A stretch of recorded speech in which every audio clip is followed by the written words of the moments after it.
नमस्कार।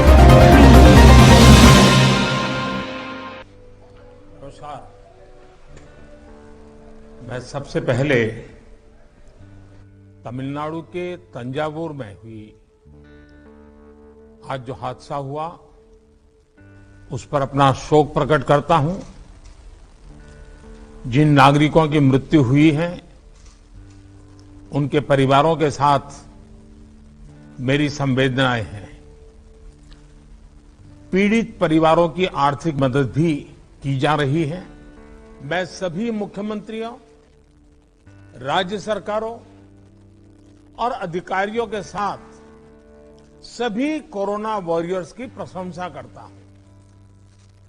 साथियों, कुछ राज्यों में से कोरोना के फिर से बढ़ते केसेस को लेकर हेल्थ सेक्रेटरी ने अभी हमारे सामने विस्तार में जानकारी रखी है। आदरणीय गृह मंत्री जी ने भी कई महत्वपूर्ण आयामों को हमारे सामने रखा है। साथ ही आप में से कई मुख्यमंत्री साथियों ने भी कई जरूरी बिंदुओं को सबके सामने प्रस्तुत किया है। ये स्पष्ट है कि कोरोना की चुनौती अभी पूरी तरह से टली नहीं है। ओमिक्रॉन और उसके सब वेरिएंट्स किस तरह गंभीर परिस्थिति पैदा कर सकते हैं, ये यूरोप के देशों में हम देख रहे हैं। पिछले कुछ महीनों में कुछ देशों में इन सब वेरिएंट्स की वजह से कई सर्ज आए हैं। हम भारतवासियों ने कई देशों की तुलना में अपने देश में हालात को काफी बेहतर और नियंत्रण में रखा है।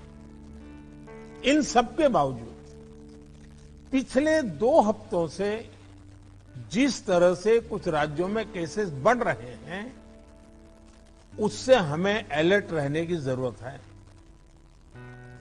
हमारे पास कुछ महीने पहले जो लहर आई, उस लहर ने हमने उसमें से बहुत कुछ सीखा भी है। सभी देशवासी ओमिक्रॉन लहर से सफलतापूर्वक निपटे, बिना पैनिक किए देशवासियों ने मुकाबला भी किया। साथियों, 2 साल के भीतर देश ने हेल्थ इंफ्रास्ट्रक्चर से लेकर ऑक्सीजन सप्लाई तक कोरोना से जुड़े हर पक्ष में जो भी आवश्यक है वहां मजबूती देने का काम किया है। देश के हर राज्य में, हर जिले में, हर क्षेत्र में, चाहे वहां की भौगोलिक परिस्थितियां कैसी भी रही हो, वैक्सीन जन जन तक पहुंची है। प्रत्येक भारतीय के लिए ये गौरव की बात है कि आज भारत की 96% वयस्क आबादी को कोरोना वैक्सीन की पहली डोज लग चुकी है। 15 साल के ऊपर उम्र के करीब 85% नागरिकों को दूसरी डोज भी लग चुकी है। साथियों, आप भी समझते हैं और दुनिया के ज्यादातर एक्सपर्ट्स का निष्कर्ष यही है कि कोरोना से बचाव के लिए वैक्सीन सबसे बड़ा कवच है। हमारे देश में लंबे समय बाद स्कूल्स खुले हैं, क्लासेस शुरू हुई है। ऐसे में कोरोना केसेस के बढ़ने से कहीं ना कहीं पेरेंट्स के लिए चिंता बढ़ रही है। कुछ स्कूल्स में बच्चों के संक्रमित होने के मामले में भी कुछ न कुछ खबरें आ रही है। लेकिन संतोष का विषय है कि ज्यादा से ज्यादा बच्चों को भी वैक्सीन का कवच मिल रहा है। मार्च में हमने 12 से 14 साल के बच्चों के लिए वैक्सीनेशन शुरू कर दिया था।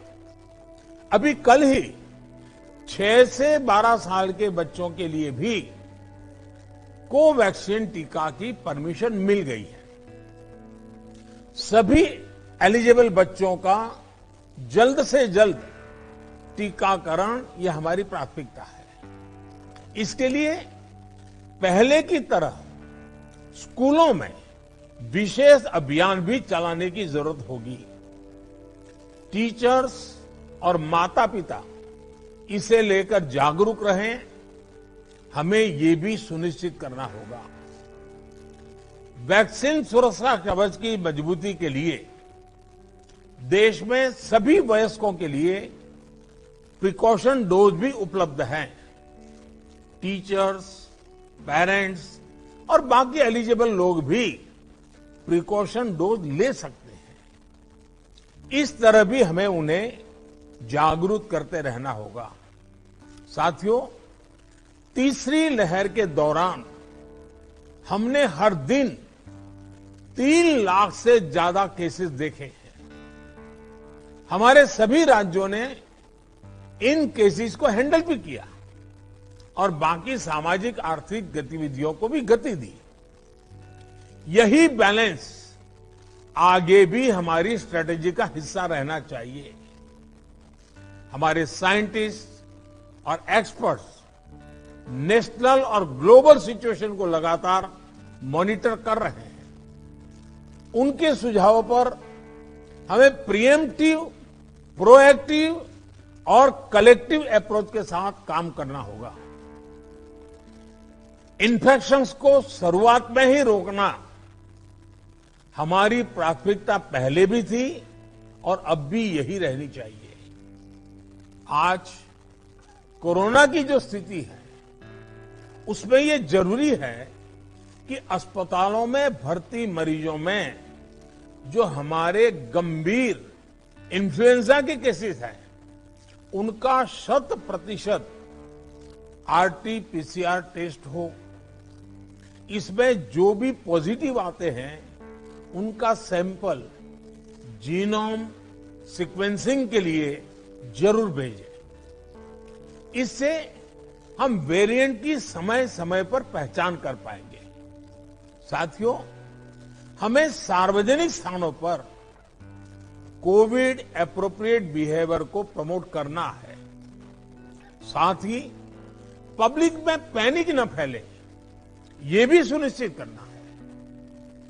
साथियों, आज की इस चर्चा में हेल्थ इंफ्रास्ट्रक्चर को अपग्रेड करने के लिए जो काम हो रहे हैं उनकी भी बात हुई। इंफ्रास्ट्रक्चर के अपग्रेड का काम तेजी से चलता रहे, ये सुनिश्चित किया जाना चाहिए।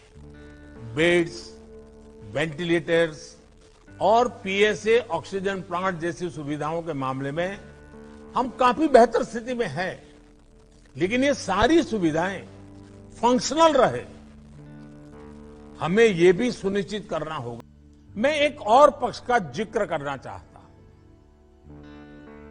आज की वैश्विक परिस्थितियों में भारत की अर्थव्यवस्था की मजबूती के लिए आर्थिक निर्णयों में केंद्र और राज्य सरकारों का तालमेल, उनके बीच सामंजस्य पहले से अधिक आवश्यक है।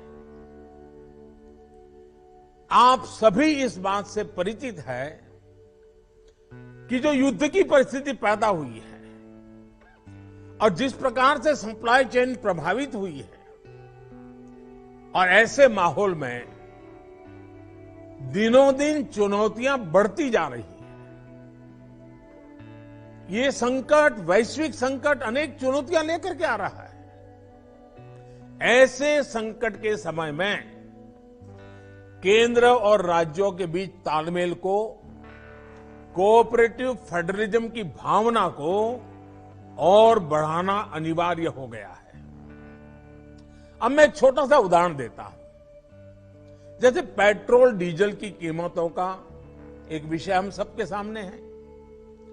देशवासियों पर पेट्रोल डीजल की बढ़ती कीमत का बोझ कम करने के लिए केंद्र सरकार ने एक्साइज ड्यूटी में कमी की थी। पिछले नवंबर महीने में कम की थी। केंद्र सरकार ने राज्यों से भी आग्रह किया था कि वो अपने यहां टैक्स कम करें और ये बेनिफिट नागरिकों को ट्रांसफर करें। इसके बाद कुछ राज्यों ने तो भारत सरकार की इस भावना के अनुरूप यहां टैक्स कम कर दिया, लेकिन कुछ राज्यों द्वारा अपने राज्य के लोगों को इसका कोई लाभ नहीं दिया गया। इस वजह से पेट्रोल डीजल की कीमतें इन राज्यों में अब भी दूसरों के मुकाबले कहीं ज्यादा है। ये एक तरह से इन राज्यों के लोगों के साथ अन्याय तो है ही, साथ ही पड़ोसी राज्यों को भी नुकसान पहुंचाता है। वहीं गुजरात और कर्नाटक के पड़ोसी राज्य ने टैक्स में कमी न करके इन 6 महीनों में 3,500 करोड़ रुपए से लेकर के 5,000-5,500 करोड़ रुपए तक अतिरिक्त राजस्व कमा लिया। जैसा हम जानते हैं कि पिछले साल नवंबर महीने में वैट कम करने की बात की थी, सबको मैंने प्रार्थना की थी, लेकिन कई राज्य, मैं यहां किसी की आलोचना नहीं कर रहा हूं, मैं सिर्फ आपसे प्रार्थना कर रहा हूं, आपके राज्य के नागरिकों की भलाई के लिए प्रार्थना कर रहा हूं। अब जैसे उस समय 6 महीने पहले कुछ राज्यों ने बात को माना, कुछ राज्यों ने नहीं माना। अब कई राज्य जैसे महाराष्ट्र, पश्चिम बंगाल, तेलंगाना, आंध्र प्रदेश, तमिलनाडु, केरला, झारखंड, किसी न किसी कारण से उन्होंने इस बात को नहीं माना और उनके राज्य को, नागरिकों को बोझ कंटिन्यू रहा। मैं इस बात में नहीं जाऊंगा कि इस दौरान इन राज्यों ने कितना रेवेन्यू कमाया, लेकिन अब आपसे मेरी प्रार्थना है कि देश हित में आप पिछले नवंबर में जो करना था, 6 महीने डिले हो चुका है, अब भी आप अपने राज्य के नागरिकों को वैट कम करके इसका बेनिफिट पहुंचाइए। आप सब जानते हैं कि भारत सरकार के पास जो रेवेन्यू आता है उसका 42% तो राज्यों के ही पास चला जाता है। मेरा सभी राज्यों से आग्रह है कि वैश्विक संकट के इस समय में कोऑपरेटिव फेडरलिज्म की भावना पर चलते हुए एक टीम के रूप में हम सब मिलकर काम करें। अब मैं कई विषय हैं, बारीकी में नहीं जा रहा हूं, जैसे फर्टिलाइजर। आज हम तो फर्टिलाइजर पर दुनिया के देशों पर डिपेंडेंट है। कितना बड़ा संकट आया है, लगातार अनेक गुना सब्सिडी बढ़ रही है। हम किसानों पर बोझ ट्रांसफर नहीं करना चाहते। अब ऐसे संकट झेलने पड़ रहे हैं, तब मैं आप सबसे आग्रह करता हूं, प्रार्थना करता हूं कि आप अपने राज्य, अपने पड़ोसी राज्य, सभी देशवासियों के हित में उसकी सर्वोच्च प्राथमिकता दें। मैं एक और उदाहरण देता हूं। अब नवंबर में जो करना था नहीं किया, इसलिए पिछले 6 महीने में क्या हुआ है, आज चेन्नई में, तमिलनाडु में पेट्रोल करीब 111 रुपया के पास है। जयपुर में 118 से भी ज्यादा है। हैदराबाद में 119 से ज्यादा है। कोलकाता में 115 से ज्यादा है। मुंबई में 120 से ज्यादा है। और जिन्होंने कटौती की, मुंबई के ही बगल में दीव दमन में 102 रुपया है। मुंबई में 120, बगल में दीव दमन में 102 रुपया। अब कोलकाता में 115, लखनऊ में 105, हैदराबाद में 120 करीब करीब, जम्मू में 106, जयपुर में 118, गुवाहाटी में 105, गुड़गांव में 105 है। देहरादून, छोटा राज्य हमारा उत्तराखंड, 103 रुपया है। मैं आपसे आग्रह करता हूं कि आप 6 महीने भले जो कुछ भी आपका रेवेन्यू बढ़ा आपके राज्य के काम आएगा, लेकिन अब पूरे देश में आप सहयोग कीजिए। ये मेरी आपको विशेष प्रार्थना है। आज साथियों, एक विषय और जिस पर भी मैं अपनी बात आज कहना चाहता हूं। देश में गर्मी तेजी से बढ़ रही है और समय से पहले बहुत गर्मी बढ़ रही है और ऐसे समय में हम अलग अलग स्थानों पर आग की बढ़ती हुई घटनाएं भी देख रहे हैं। जंगलों में, महत्वपूर्ण इमारतों में, अस्पतालों में आग की कई घटनाएं बीते कुछ दिनों में हुई है। हम सबको याद है वो दिन कितने पीड़ादायक थे जब पिछले साल कई हॉस्पिटलों में आग लगी और वो बड़ी दर्दनाक स्थिति थी। बहुत मुश्किल समय था वो। अनेक लोगों को इन हादसों में अपनी जान गंवानी पड़ी थी। इसलिए मेरे सभी राज्यों से आग्रह है कि अभी से हम विशेषकर हॉस्पिटलों का सेफ्टी ऑडिट करवाएं, सुरक्षा के इंतजाम पुख्ता करें और प्राथमिकता के आधार पर करें। ऐसी घटनाओं से हम बच सके, ऐसी घटनाएं कम से कम हो, हमारा रिस्पांस टाइम भी कम से कम हो, जान माल की हानि ना हो, इसके लिए भी मैं आपको आग्रह करूंगा कि आप अपनी टीम को विशेष रूप से इस काम पर लगाइए और बिल्कुल मॉनिटरिंग कीजिए ताकि देश में कहीं हादसा न हो, हमारे निर्दोष नागरिकों को जान न गंवानी पड़े। साथियों, आप सभी ने समय निकाला, इसके लिए मैं एक बार फिर आप सबका आभार व्यक्त करता हूं और हमेशा मैं आपके लिए उपलब्ध रहता हूं। कोई भी जरूरी सुझाव आपके होंगे तो मुझे अच्छा लगेगा। मैं फिर एक बार आप सबका बहुत बहुत धन्यवाद करता हूं।